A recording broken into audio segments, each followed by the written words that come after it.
A esta hora de la mañana vamos a saludar con el abogado Pedro Moncada Uac. Él es docente universitario. Aunque está jubilado, no deja de ser docente. ¿Cómo está, abogado? Bienvenido. Buenos días. Buenos días, Jaimito. Oiga, usted hablaba de los trolls. Yo le sugiero, con todo respeto, acuérdese del rey de la cantera, tan querido por el pueblo del Ecuador. Él les dedicaba a sus detractores la canción Agúzate de Richie Ray. Póngaselas de vez en cuando. No podemos por los derechos, nos bloquean. Agúzate. No podemos.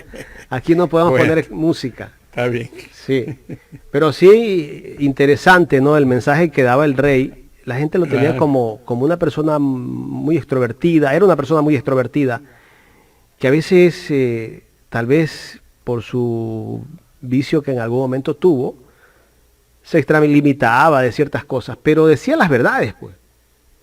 Era el periodista deportivo popular, pero era una enciclopedia, ¿no? Cuestionaba el poder dentro del deporte, que casi siempre era una concupiscencia. Parecido a una representación de lo que es el poder dentro de este sistema capitalista salvaje que vivimos en el mundo y en el Ecuador en particular. ¿Y qué decir de ese gran actor mexicano? Cantinflas en los mensajes que daba, ¿no? Excelente. Extraordinario. No solo te hacía reír, también llorar. Y además la representación, un hombre súper pobre del vecindario que se olvidaba de su propia pobreza porque estaba siempre en solidaridad con el prójimo. No sé si usted vio una entrevista, doctor. Yo vi una entrevista que le hicieron a Cantinflas hace unos 32 años, cuando ya estaba un poco enfermo. Y el periodista le preguntaba, ¿usted es feliz? Y él lo mira al periodista y le dice, ¿cómo puedo ser feliz? Ver a tantos niños que no van a la escuela, niños que no tienen para comer. O sea, un mensaje tan profundo que a mí casi me arranca lágrimas. Efectivamente. Pues no observé, mentiría si digo que observé esa entrevista, pero el contenido que tenía es trascendental. ¿Sí? Si usted ve pues millones de personas muriendo en las guerras, ¿qué felicidad histórica puede haber? ¿Quién puede ser feliz, no? Y lo que decía Cantinflas era muy cierto. Bueno, aquellos que ríen de todo, acordémonos de Montalvo, solamente los idiotas se ríen de todo. ¿Ya? Eso decía Montalvo. Entonces una risa falsa en el fondo, sin contenido, una alegría vana. Yo no digo que tenemos que ser circunspectos. Hay momentos de felicidad. Por ejemplo, un hijo le nace una niña y uno dice, es mi nieta. Es un momento de felicidad enorme. Y al mismo tiempo es un reto, porque el papel de los abuelos no termina, no se agota en lo que hagan los padres. Y eso lo vivo en carne propia. Y qué felicidad poder de alguna manera ayudar en algo material y especialmente en lo espiritual, con los nietos, que tengo 6. Abogado, ¿usted pudo ver ayer la entrevista que le hicieron al presidente de la República? Le digo que fui un mal ciudadano. ¿En qué sentido? Que ni me enteré que iba a ver la entrevista. Es que no la anunció, fue de un momento a otro. Por ahí nacería mi justificación, pero estaba escuchando más o menos de las temáticas que el señor habló. Pero yo le digo más allá de que no la vi. Yo no tengo ninguna creencia en la palabra del presidente. Para mí se agotó ya. Más aún, le quiero decir lo siguiente. El señor solamente tiene algo que hacer ya. Renunciar a la presidencia de la República. Renunciar a su papel de monarca. Porque los presidentes de la República, por el tipo de sistema político que vivimos, de falsa democracia, llamada democracia representativa, se convierten prácticamente en un rey, en un monarca. Pero el señor ha agotado todo su capital político y a tal punto de que él es una persona vacía políticamente. No tiene condiciones para gobernar o seguirá llevando al Ecuador al despeñadero. Si él tuviera un poquito, una pizca, quiero mantener mi optimismo, él debe renunciar. Esto se le debió, él no debió ser ni candidato, porque mintió bajo juramento de que no tenía dineros en las cloacas fiscales. Y sí los resultados que los tenía, ¿cómo nos enteramos? Él lo sabía, pues lógicamente, el delincuente sabe qué delito ha cometido. Sin embargo, hizo una expresión de juramento ante el CNE de que no tenía dineros en los paraísos fiscales. Cometió el delito de perjurio. Él no debió ser candidato. O sea, él podría estar ejerciendo el poder de una manera ilegal en este momento. Está ejerciendo el poder, a mí me parece, en forma no legítima.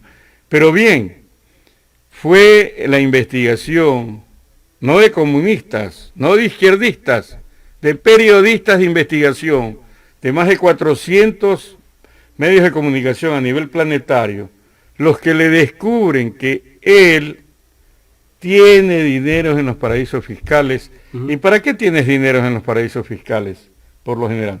¿Evadir impuestos? ¿O es parte de una producción en delitos transnacionales?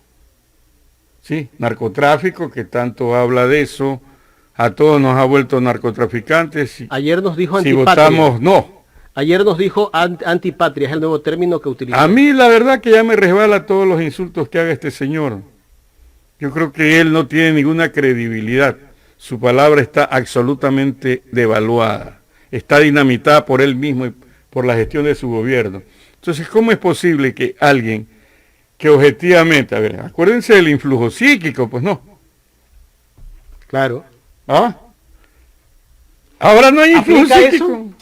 ¿Aplicaría si Mire, la justicia quisiera actuar como actuó contra Correa en este momento? ¿Deberían aplicar? No aplicaba. Pero si ya lo aplicaron en una especie de jurisprudencia mental, mire lo que estoy diciendo, ¿ya? El influjo psíquico, pues el señor sería el jefe de una banda de delincuentes asociados, en donde está alguien que fue su mentor, no es un amigo, ni es un pariente por afinidad, no, es un compinche. No, pues, yo no sé si podemos reprisar lo que dijo ayer el presidente. Ahí ponemos la parte donde estuvo con Carlos Vera, Jorge. Usted me avisa para que el doctor vea por lo menos algún extracto pequeñito de lo que dijo ayer el presidente de la República, de las contradicciones del presidente de la República. Me confirma, Jorge, si ya lo tenemos. Cuando lo tenga, me avisa para darle play. Veamos. Señor presidente, ¿por qué se fue Hernán Luque de las EP, de las empresas públicas, sin informe y en silencio? Bueno, pues la gente renuncia y se quiere ir y quiere cambiar de posición. ¿Yo qué puedo hacer? ¿No sabe usted por qué? No sé por qué. Dígamelo usted. No sé. ¿Hubo rendición de cuentas? No, pero claro que sí. Y se le puede pedir en cualquier momento la rendición de cuentas. ¿Está usted contento de la gestión al frente de eso? Bueno, se fue, ya ha sido reemplazado y tenemos que ver de aquí para adelante. Eso dijo hace un mes exactamente, abogado. Yo creo que ahí nos debería ayudar algún psiquiatra. Ahora veamos lo que dijo anoche. Es un problema de memoria. Hay una propaganda de que coma sardina. Mandémosle, a ver, reunámonos y mandémosle unas cajas de sardina para que no a Carondelet para ver si luchamos, de alguna manera lo ayudamos. Seamos generosos. Tengamos la duda que tiene un problema de memoria. Es que lo tiene objetivamente, pues no solo este. Pero escuche lo que dijo ayer. Escuche lo que dijo ayer. Administración que le pida la renuncia. ¿Por qué salió Hernán Luque del gobierno? Hernán Luque salió del gobierno porque con absoluta franqueza no sentía confianza en él. Y le pedía al secretario de la administración que le pida la renuncia. ¿Por qué no confiaba en el presidente? Y él presentó la renuncia. No confiaba en él porque no tenía la certeza de que habría comprendido que este es un gobierno que lucha contra la corrupción, que no damos ni un solo espacio a la corrupción, que no se puede dialogar con la corrupción.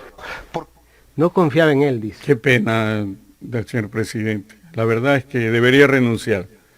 Mire, ese funcionario del que habla, creo que es Luque el apellido, trabajó por años en puestos directivos en el Banco de Guayaquil. Él lo lleva como parte de su equipo, ¿sí? En una mentalidad de gallada. ¿sí? Y lo mantiene en un puesto que maneja alrededor de 14.000 millones de dólares. ¿Oyó? ¿Por qué lo lleva ahí? Con su firma el decreto ejecutivo.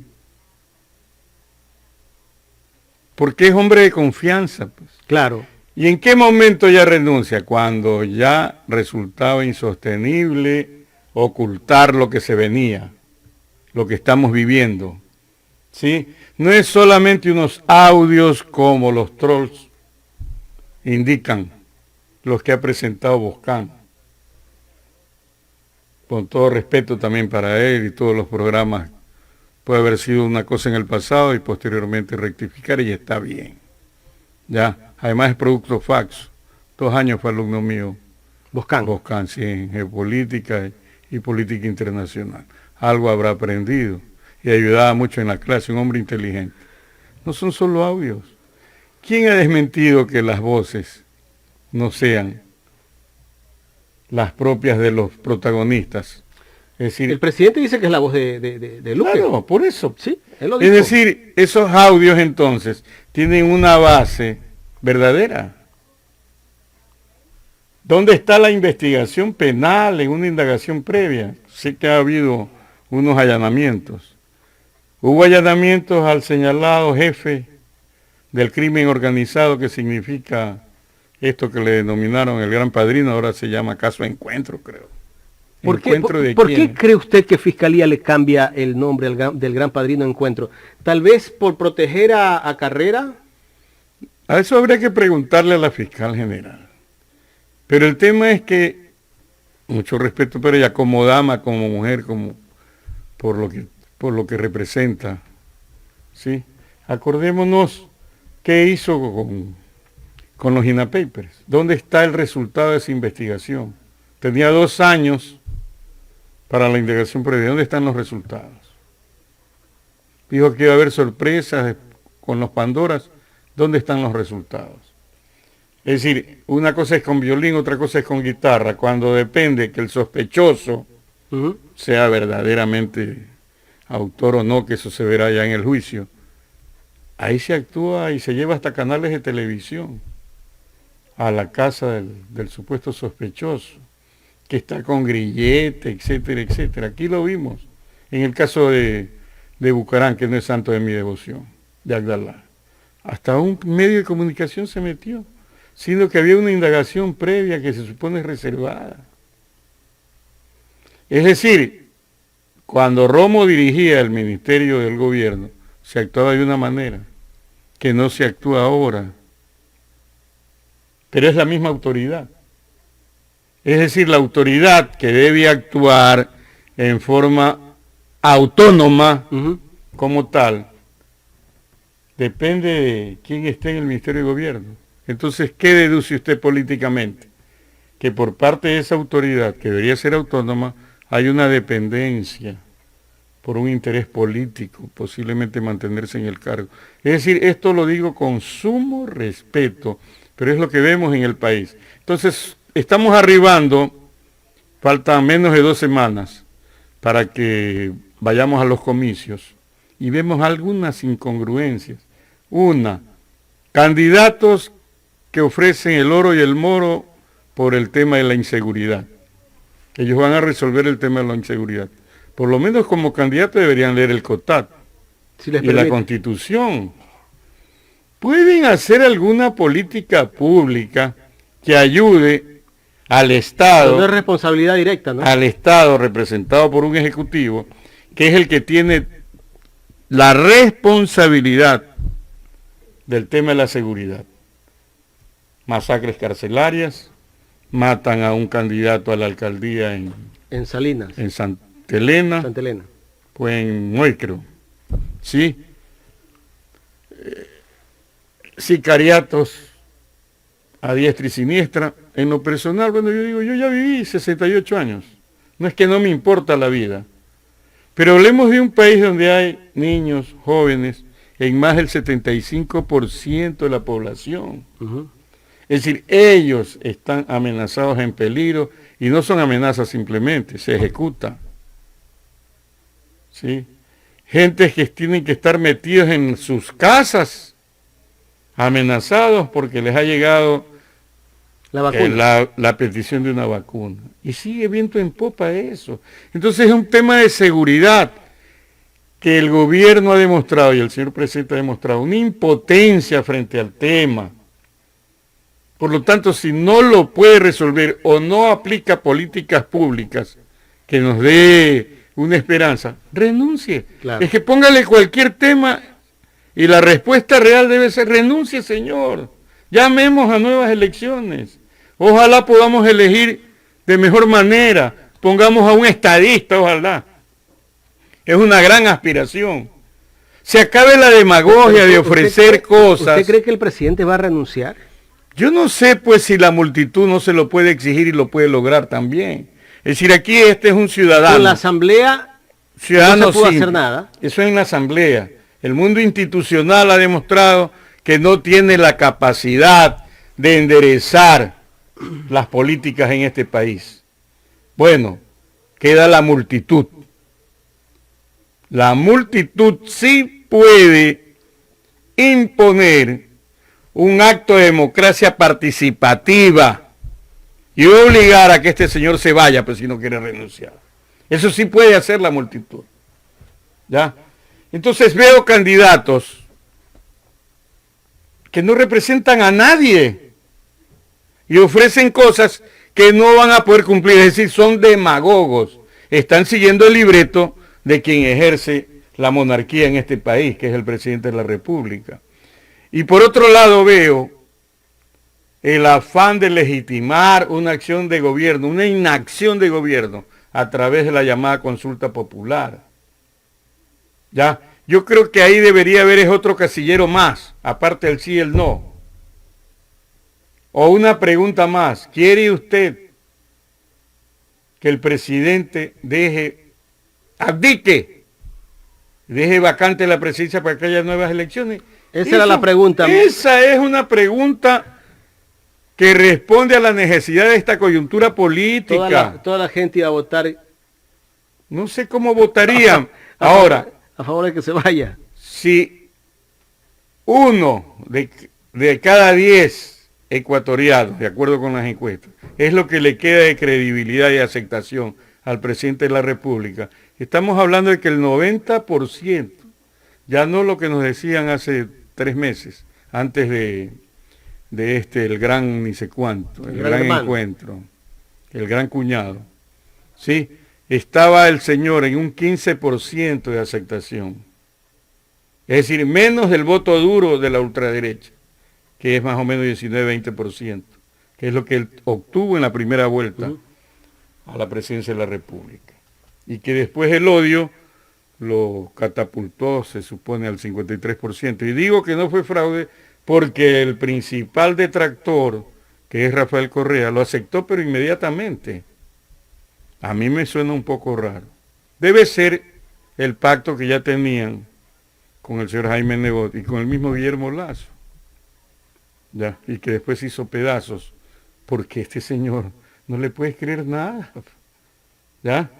Traicionó a su aliado Nebot, no cumplió su palabra con Correa. Pero a nadie le cumple, pues. Y entonces, ahí es donde yo, con todo respeto a la CONAI, a la FEINE, a las organizaciones indígenas, haber puesto toda la carne en el asador, a que Lasso cumpla su palabra en 3 meses de diálogo, es quedar menos que decir ingenuos. Abogado, me gustaría rodar un video donde justamente varios periodistas, catedráticos universitarios, participan en un conversatorio en una radio en Quito, donde en este espacio estos invitados trataban de calificar y descalificar el trabajo de la posta. Veamos. Me dicen a mí, si yo fuera editor, me dijeran, estoy 6 meses trabajando en un tema, tengo 5 personas, ¿y qué tienes del tema? Un audio. Después de 6 meses de trabajo, tengo un audio.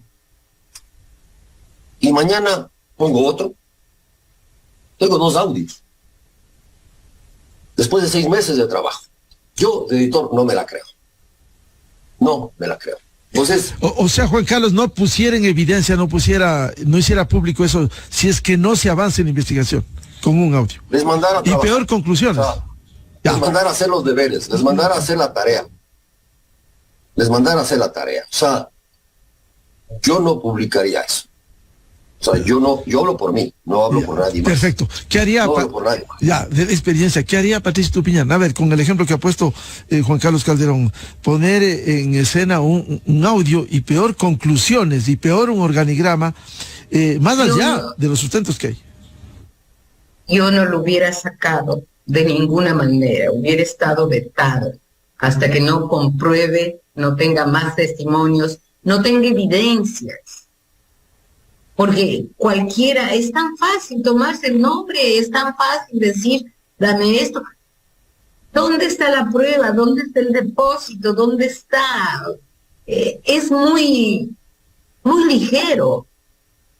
Yo, esas cosas no pasarían. A veces investigaciones súper buenas, por un dato, por otro dato, se las detiene hasta que se perfeccionen y salen solo cuando uno tiene, usamos la palabra redondo, que está todas las dudas satisfechas. Y a veces, y hay tantos filtros, porque es el editor, primero está el editor del área, después el editor general, después el director, y a veces el último filtro, y estando contra el cierre, y uno tiene que tener siempre un reemplazo. En esta entrevista o en este panel que hicieron, lo hicieron con un objetivo: descalificar el trabajo de investigación que hizo Anderson Boscan de la Posta. ¿Qué le parece a usted, abogado Pedro Moncada, usted que ha sido catedrático universitario, la posición de estos periodistas que hacen el análisis del trabajo de la Posta? A mí me da vergüenza ajena lo que están diciendo estos señores. Los respeto como seres humanos. Pero yo sí me acuerdo, alguna vez vi este programa que debe tener otro nombre y no Democracia, cuando hablaban del cuaderno de Pamela Martínez. En un vuelo de media hora la señora había puesto hasta los centavos de los supuestos sobornos. O sea, un trance que ella hizo para poder acusar al gobierno de Correa y poder llevar a cabo pues el caso sobornos, y donde terminó pues aceptándose el influjo psíquico. Yo sí me acuerdo lo que decían, pues. Le daban toda la credibilidad al cuaderno. Ellos festejaban. Claro, es decir, habían encontrado el método a través del cual poner en práctica, ¿sí?, la persecución jurídica política en contra de aquel gobierno, que yo no lo estoy defendiendo, simplemente como abogado creo que debe haber pruebas contundentes, ¿sí? Debe haber certeza por parte de los tribunales para condenar en base a las pruebas que se practican en el Tribunal Penal. Entonces, una acción frente a la persecución propiciada por ellos mismos al gobierno de Correa y otra acción en este gobierno. Habría que ver si no tienen hijos en embajadas, ¿ya? Maridajes concupiscentes con el gobierno. Ahora dan lecciones de moral periodística. Hablen serio, pues. Además, eso debería ser investigado. Ahí hay indicios de responsabilidades penales. Asociación ilícita. Para eso es la indagación previa. La va a hacer quien debe estar encargado de eso, que ya dice que la está haciendo. Se nombran comisiones de investigación en el Parlamento de carácter anticorrupción, etcétera. Háganlo. ¿Cuántas comisiones deberían haber? Las que sean. No, pues hay una comisión que decía el presidente de la República, Guillermo Lasso, el día de ayer, que le ha entregado toda la documentación a Fernando Villavicencio para que investigue los contratos o que investigue los 3.800 contratos que hay en las empresas públicas, que es Fernando Villavicencio. Para nosotros está claro que el honorable asambleísta Fernando Villavicencio no tiene credibilidad a nivel popular de que sea un hombre que realmente quiera hacer una investigación anticorrupción al gobierno. Él tiene una fijeza. Para él, todo lo que se hace tiene que involucrar como responsable al correísmo. Entonces el señor, por su falta de ética, no tiene ninguna credibilidad. Felizmente, hay una comisión de justicia que sí abocó conocimiento del asunto, llamó a Boscán, llamó al señor de Correa, pero a Iván Correa, y también se ha nombrado una comisión multipartidista. A mí me parece excelente. Más bien el señor presidente, el señor monarca de este país debería agradecer que se esculque todos los entresijos del gobierno para poder establecer pues que su palabra, que para mí no existe con credibilidad, de que es un gobierno honesto, salga a la luz pues en base a las investigaciones.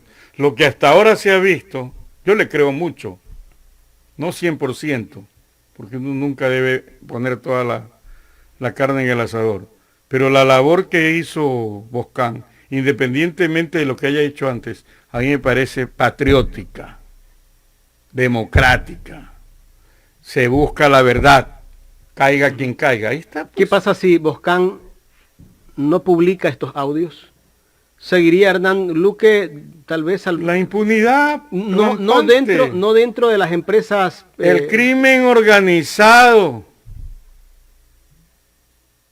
El crimen organizado en el gobierno, dirigiendo el país, los negocios, en un sistema de capitalismo salvaje, de democracia fallida, de democracia de representación que no representa a nadie, se dirigen es para llevar a cabo los negocios, enriquecerse.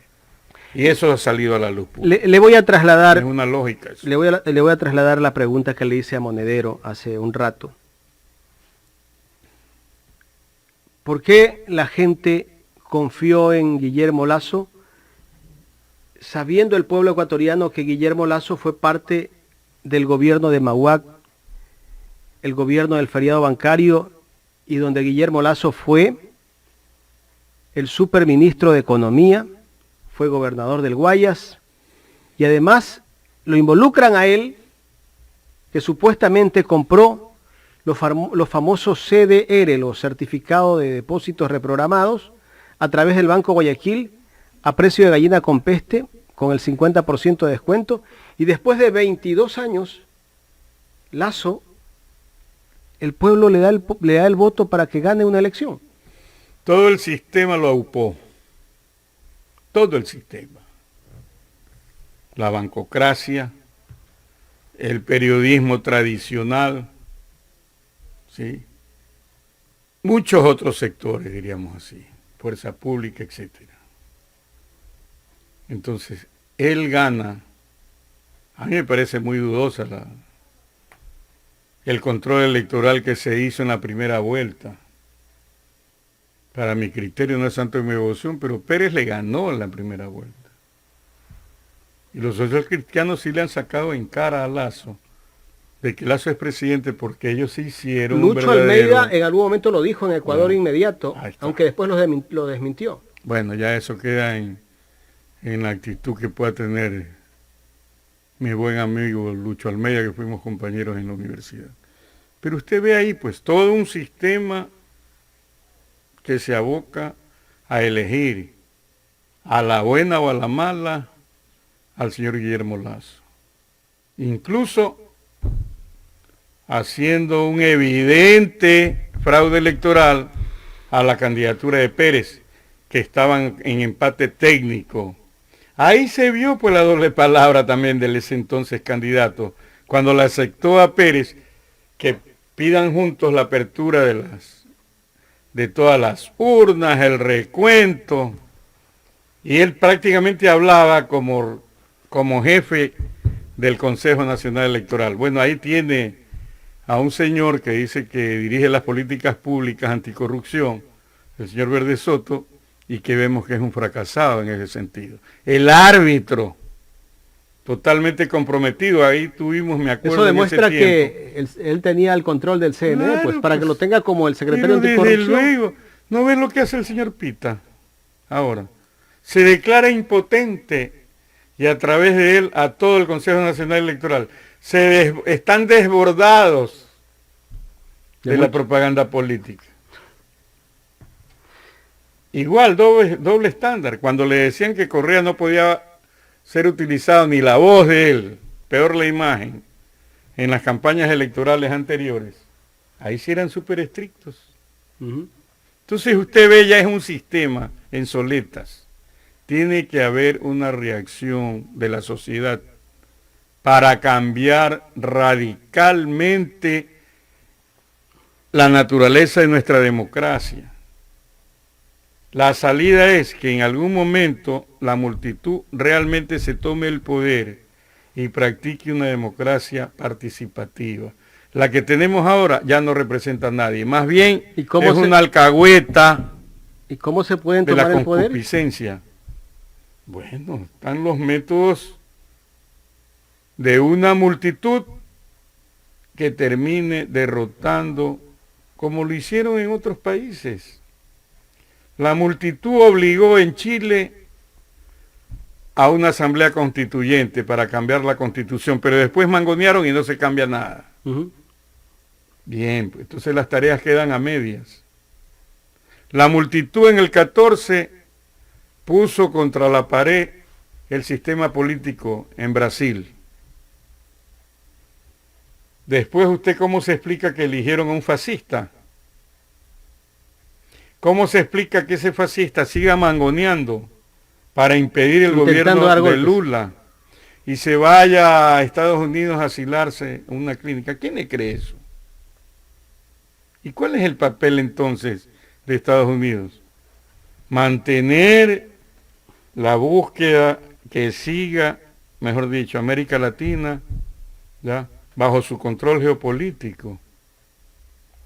Ahí tenemos nosotros un presidente o monarca del Ecuador totalmente alineado a las políticas internacionales de Estados Unidos. Es decir, aquí hay mucha tela por cortar.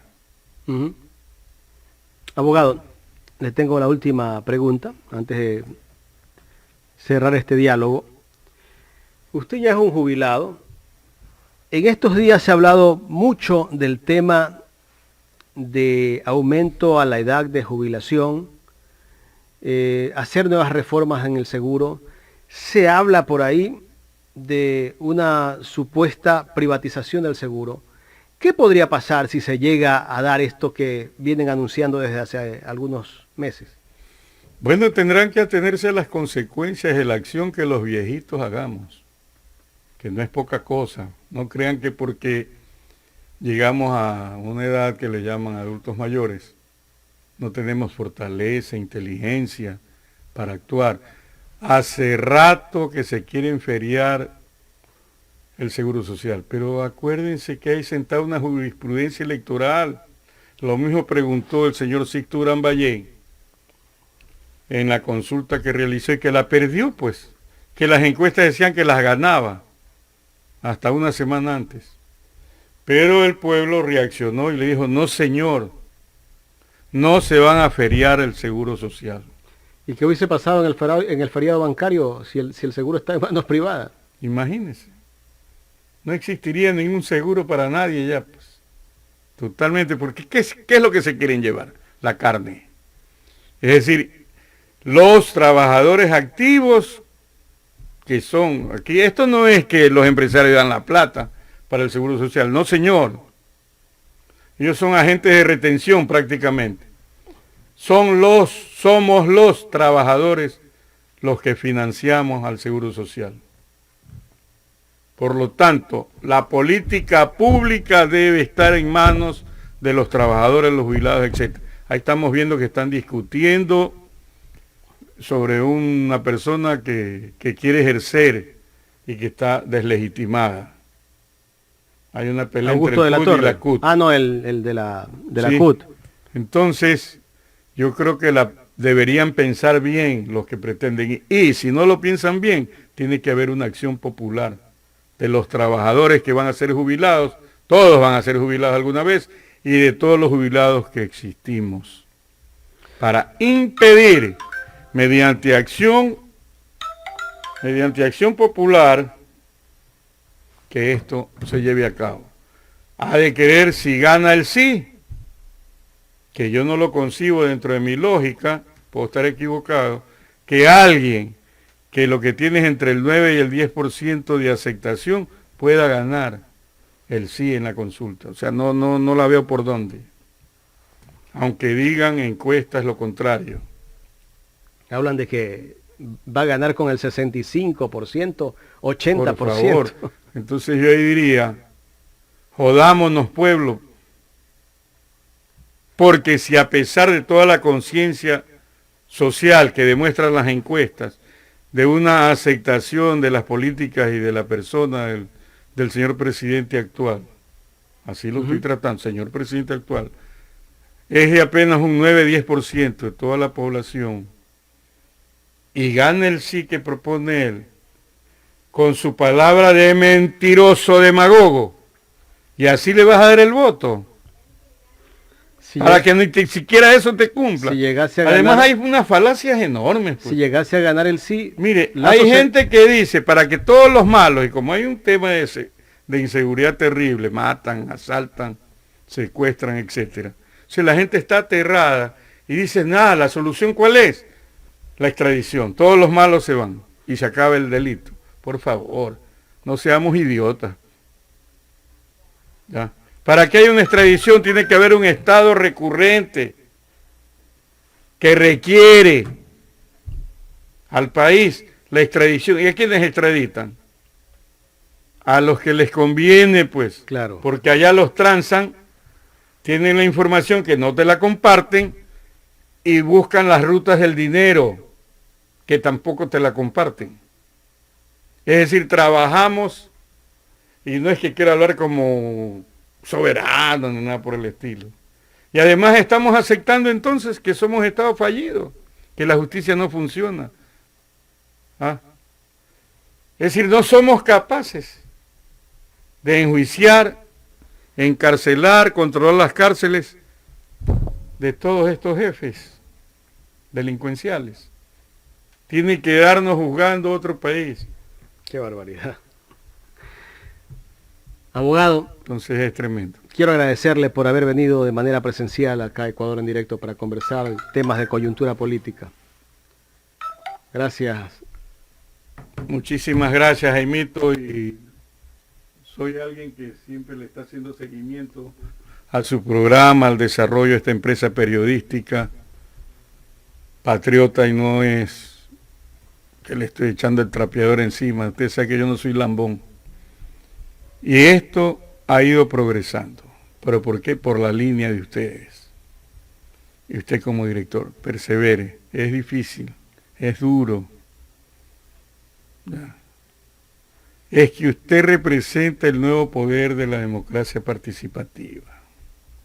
Usted representa la multitud alternativa. Para los medios, ahí vi una señora que hablaba, estuvo en cierta revista, que me acuerdo llamaba a votar por Sixto. Creo que es Vistazo. Mucho respeto para ella. Sí. Ellos no tienen problema, porque tienen la pauta. Claro, viven bien. Ya. Tienen la pauta, están con todos los gobiernos, si es que les es posible, colocan a sus familiares en la cuota política del servicio exterior, etcétera, etcétera. Ellos son los dueños del sistema. Pero no les interesa la mayoría, pues cómo vive, ¿no? Pero es que les interesa cómo viven ellos y su familia. Ellos son la minoría y representan a la minoría opulenta, menos el 1% mundial. Ellos son el sistema que funciona para ellos. Muy bien, yo me acuerdo cuando lo entrevistaron en CNN al candidato triunfante de las elecciones del 21, al señor Lasso, que le preguntaron, oiga, pero usted va a recibir un país en crisis, que por aquí, por acá. No, le dice, la empresa privada no está en crisis. Claro. ¿Cuántos millones se ganaron los bancos en el 2022? más de 603 En la millones. crisis bancaria, del periodo bancario, ¿cuántos millones se ganaron? El mismo señor Lazo. Que ese banco creció. ¿Ya? Entonces, lógicamente, para ellos no hay crisis. Claro, están bien. La crisis es para los sectores populares que ustedes los representan. Es verdad. Por lo tanto, ustedes tienen la razón moral y ética en la comunicación.